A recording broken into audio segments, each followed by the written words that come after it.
भारत की रहने वाली एक लड़की नर्सिंग होम का कोर्स करती है।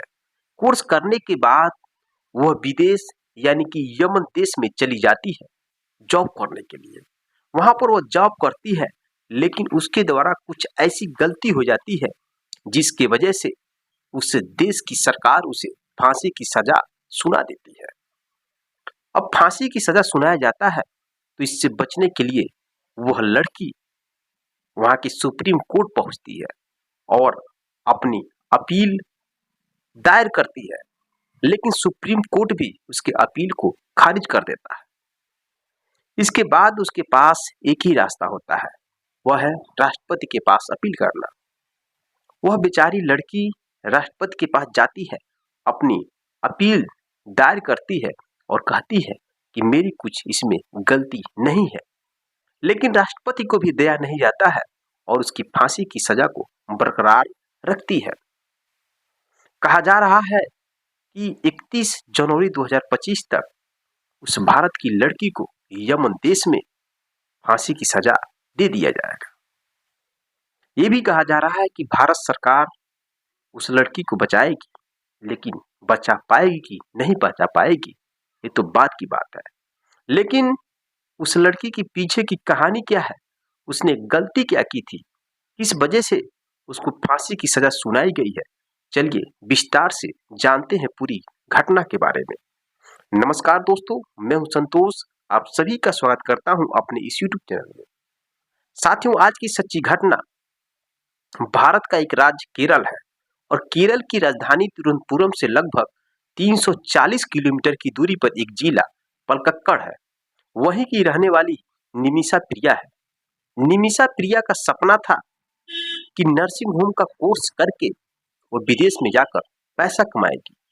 जैसा कि दोस्तों आप सभी जानते हैं कि केरल में सबसे अधिक साक्षरता प्रतिशत अधिक है, सबसे अधिक इंग्लिश लोग वहां पर बोलते हैं और बच्चा बच्चा भी बोलता है।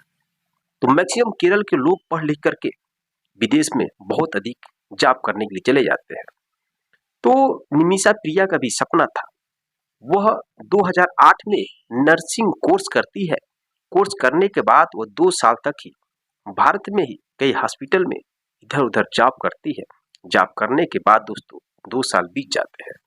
2 साल बीत जाने के बाद 2011 में उसकी टॉमी नाम के एक लड़के से शादी हो जाती है। शादी होने के बाद जो निमिषा है, निमिषा प्रिया अपने हस्बैंड से कहती है कि चलो चला जाए विदेश और विदेश में पैसा कमाया जाएगा, विदेश में बहुत अधिक पैसा मिलेगा। यह रिक्वेस्ट करने के बाद जो निमिषा प्रिया का पति है वह मान जाता है और दोनों यमन देश में चले जाते हैं। यमन देश में जाने के बाद जो निमिषा प्रिया है वह एक हॉस्पिटल में जॉब करने लगती है और जो उसका पति है वह बहुत कम पढ़ा लिखा था, वह एक ड्राइवर के काम पर लग जाता है। ड्राइवर के पोस्ट पर काम करता है। निमिषा यहाँ एक नर्सिंग का काम करने लगती है। उनका जिंदगी ठीक ठाक चल रहा था, पैसे कमा रहे थे। उसी बीच में उनकी एक बेटी पैदा होती है। अब जब बेटी पैदा हो जाती है तब निमिषा को जॉब करने में प्रॉब्लम हो रहा था। इस वजह से रूम पर रहकर ही जो उसका पति टॉम है वह बेटी का देख रेख करता है और उसकी पत्नी जो निमिषा है वो हॉस्पिटल में जॉब करती थी। ऐसे करते करते कुछ दिनों के बाद उनकी आर्थिक स्थिति बहुत कमजोर हो जाती है, पैसे की बहुत कमी हो जाती है, जिस वजह से उसका पति कहता है अपनी पत्नी से, चलो अब हम लोग अपने वतन लौट चला जाए, अपने राज्य केरल चला जाए, वहीं पर पैसा कमाया जाएगा। इतना जब उसका पति कहता है तो निमिषा कहती है ऐसा है कि आप मेरी बेटी को लेकर चले जाइए और मैं यहीं पर जॉब करती हूँ, कुछ सालों के बाद फिर मैं आपको यहाँ पर बुला लूंगी, जैसे ही मेरा बिजनेस और डेवलप कर जाएगा। इतना कहने के बाद उसका पति मान जाता है और उसका पति अपनी बेटी को लेकर 2014 में भारत चला आता है, यानी अपने घर वापस चला आता है। वापस आने के बाद उधर उसकी पत्नी निमिषा प्रिया यमन देश में ही वह रहती है और अपनी जॉब को और प्रोग्रेस करती है और अच्छे पोस्ट पर पहुंच जाती है और बहुत अच्छा खासा पैसा कमाने लगती है। जब इनकम का स्रोत बहुत अधिक जनरेट हो जाता है तो वह अपने पति को फोन करती है और फिर से यमन देश बुलाने के लिए कहती है। लेकिन जैसे यमन देश आने की रुख करता है उसका पति, तो दोस्तों उसी समय यमन की राजधानी सना में गृह युद्ध जैसी स्थिति पैदा हो जाती है। हद तब हो जाती है जब राष्ट्रपति के आवास पर ही कब्जा कर लिया जाता है। इस वजह से पूरा बवाल हो जाता है, लोग एक दूसरे को मारने काटने लगते हैं, जिसके वजह से यमन देश में न तो कोई विदेशी व्यक्ति आ सकता था, न कोई वहां से जा सकता था, किसी को कोई भी वीजा नहीं मिलता था। इस वजह से प्रॉब्लम हो जाता है और निमिषा प्रिया का जो पति है वह यमन देश नहीं जा पाता है। ऐसे ही कई साल बीत जाते हैं। उधर जो निमिषा प्रिया है उसकी दोस्ती एक वहीं के एक व्यक्ति से हो जाती है, जिस व्यक्ति का नाम दलाल अवध मेहदी होता है। दोस्ती होने के बाद दोस्तों वह उससे मिल करके वहां पर एक क्लिनिक खोल लेती है और ऐसा कहा जाता है कि जब आप कोई भी वहां पर बिजनेस करेंगे तो वहां के देश के कोई भी पर्सनल व्यक्ति से आपका संबंध होना चाहिए। शायद इसी वजह से जो निमिषा प्रिया है वहां एक व्यक्ति के यानी जिसका नाम दलाल अहमद मेहदी होता है उससे दोस्ती करती है और दोनों मिलकर के दोस्तों एक क्लिनिक खोलते हैं। क्लिनिक खोलने के बाद क्लिनिक बहुत अच्छे से चलने लगता है, बहुत सारा पैसा आने लगता है। अब पैसा तो आने लगता है, लेकिन जो उसका दोस्त था दलाल अहमद मेहदी, वह उसके जो फंड का पैसा था वह चोरी करने लगता है, इधर उधर पैसे को लुटाने लगता है, चोरी करने लगता है, जिसकी वजह से निमिषा प्रिया बहुत परेशान हो जाती है। वह कहती है उससे कि पैसा आप इसमें से इधर उधर मत करिए, मत उठाइए, क्योंकि हम लोग का बिजनेस चौपट हो जाएगा यदि क्लिनिक बंद हो जाएगा। लेकिन वह नहीं मानता है और पैसा का जो फंड है वह इधर उधर लुटाने लगता है, जिसके वजह से स्थिति ऐसी आ जाती है कि क्लिनिक बंद करने की स्थिति में आ जाती है। पैसा का सब हिसाब किताब इधर उधर होने लगता है। अब जो उसका दोस्त था दलाल, वो उसको बहुत ही टार्चर करने लगता है। निमिषा प्रिया का पासपोर्ट भी चोरी करके अपने पास रख लेता है, उसे देता नहीं है और उसके ऊपर बहुत ही अत्याचार करने लगता है। मीडिया रिपोर्ट के अनुसार ये भी कहा जाता है कि वह कुछ दोस्तों के साथ उसके साथ शारीरिक संबंध बनवाने की कोशिश करता था, जबरदस्ती इस तरह से उसको टॉर्चर करता था। और ये भी कहा जाता है कि वह निमिषा प्रिया का जो पति है, जब उसकी शादी हुई थी 2011 में, तो कुछ फोटोग्राफ उसके पास था और उसके पति का जो चेहरा हटा करके अपना चेहरा लगाकर और वहां की सरकार से दावा करने लगा कि मैंने इससे शादी किया है। इस तरह का भी वो उसे ब्लैकमेल करने लगा। अब बेचारी जो निमिषा प्रिया है बहुत ही परेशान हो जाती है। वो अपने वतन भी नहीं आ सकती क्योंकि उसका पासपोर्ट वह रख लिया था अपने पास, देता नहीं था। इस वजह से अब उसके पास कोई रास्ता नहीं बचा। तो दोस्तों निमिषा प्रिया के दिमाग में एक आइडिया आता है कि एक दिन उसे एक नशीली इंजेक्शन देकर उसको बेहोश कर दिया जाए और फिर मैं अपने रूम में सभी जगह को तलाशूंगी, अपनी पासपोर्ट खोजूंगी और पासपोर्ट लेकर मैं अपने वतन वापस चली आऊंगी। इसी आइडिया की वजह से दोस्तों वो फंस जाती है।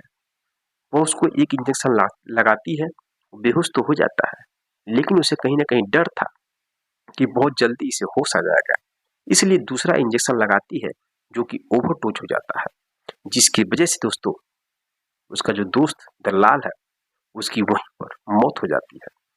अब मौत होने के बाद मामला फंस जाता है, पुलिस को मालूम चलता है, पुलिस आती है और 2017 में मेरे दोस्तों उस नर्स को गिरफ्तार कर लिया जाता है। गिरफ्तार करने के बाद जेल के अंदर डाल दिया जाता है। अब वो करे तो क्या करे। 2020 में उसको मौत की सजा भी सुनाई जाती है। मौत की सजा सुनाने के बाद दोस्तों वह इधर उधर किसी भी तरह से बचने की उपाय लगाती है, 2023 में वह सुप्रीम कोर्ट में अपील करती है, लेकिन सुप्रीम कोर्ट भी उसके अपील को खारिज कर देता है। खारिज करने के बाद उसको एक मौका मिलता है ब्लड मनी का। ब्लड मनी दोस्तों क्या होता है, जरा इस पे फोकस कर लेते हैं। जैसा कि जब उसका दोस्त मर जाता है तो उसके फैमिली के लोग इस नर्स के ऊपर जो भी क्लेम लगाते हैं, तो अगर जो अपोजिट जो लोग हैं अगर वो पैसे की डिमांड करते हैं और उस पैसे को अगर निमिषा प्रिया दे देती है तो मामला वहीं पर सुलह हो जाता है। निमिषा प्रिया को फांसी की सजा नहीं होती। लेकिन जो लोग पैसा के डिमांड करते हैं, उसके दोस्त के जो घर वाले, वो लोग 1,60,00,000 रुपए की डिमांड करते हैं। अब दोस्तों इतना पैसा उसके पास था नहीं, वह दे नहीं पाती। अपने घर वालों से भी संपर्क साधती है, लेकिन इतना पैसा कहां से उसे मिल पाए। तो ये भी प्लान उसका फेल हो जाता है ब्लड मनी का। और फेल होने के बाद दोस्तों उसके पास कोई रास्ता नहीं बचता है। वह राष्ट्रपति के पास भी अपनी अपनी जो केस है उसको अपील करती है, लेकिन राष्ट्रपति को भी दया नहीं आता है। वो भी उसके फांसी की सजा को बरकरार रखता है। यमन देश के जो राष्ट्रपति हैं इस समय, रशीद अल अलकी ने उस निमिषा प्रिया के अपील को खारिज कर देते हैं और मौत की सजा को बरकरार रखते हैं। और कहा जा रहा है कि उस बेचारी नर्स को फांसी की सजा 31 जनवरी 2025 तक जरूर दे दिया जाएगा। अब यह मामला बहुत तेजी से वायरल चल रहा है। भारत के हर एक कोने में इस कहानी को देखा जा रहा है, सुना जा रहा है। और निमिषा प्रिया के जो घर वाले हैं, जो माँ बाप हैं, जो हस्बैंड है, भारत सरकार से गुहार लगा रही है कि हमारी बेटी को किसी तरह से बचाइए। लेकिन भारत सरकार जो है वह कह रही है कि हम उस बेटी को बचाएंगे। भारत के विदेश मंत्रालय यह दावा कर रही है कि हम उस बेटी को जरूर बचाएंगे और अपने वतन भारत देश सुरक्षित लाएंगे। लेकिन क्या वह हो पाता है? क्या भारत सरकार उस बेटी को बचा पाएगी कि नहीं बचा पाएगी? 1 महीने का समय है। मीडिया की रिपोर्ट के अनुसार 31 जनवरी 2025 को या उससे पहले, यानी कि 1 महीने के अंदर में उस लड़की को फांसी पे लटका दिया जाएगा। अब देखा जाता है भारत सरकार क्या उस बेटी को बचा पाती है कि नहीं बचा पाती है। मेरे दोस्तों आगे क्या होता है, आगे जैसा भी अपडेट आएगा मैं अपने इस वीडियो के माध्यम से आपको अपडेट दूंगा। अब आप ही बताइए, क्या निमिषा प्रिया ने सही किया अपने पति के साथ ऐसा करके या गलत किया? कमेंट बॉक्स में कमेंट जरूर करिएगा। मिलते हैं नेक्स्ट वीडियो में नेक्स्ट कहानी के साथ। तब तक के लिए जय हिंद, जय भारत।